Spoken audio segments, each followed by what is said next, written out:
Hello everyone, কেমন আছো সবাই? আজকে আমি সর্ষে বাটা দিয়ে পার্শে মাছ করব।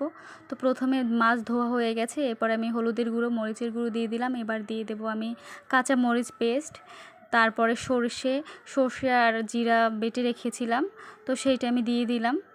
একটু সর্ষে পরিমাণ বেশিই ছিল।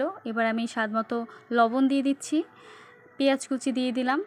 এটা সর্ষের তেল দিয়ে করলে বেশি ভালো হয়, তো আপনারা সর্ষের তেল দিয়ে করারই চেষ্টা করবেন। তারপর এটা আমি সুন্দর করে মেখে নেব, একদম পুরোপুরি সব পূর্ণ যাতে সুন্দর মাখা হয়, সব জায়গায় যাতে লাগে সেভাবে খেয়াল রাখতে হবে।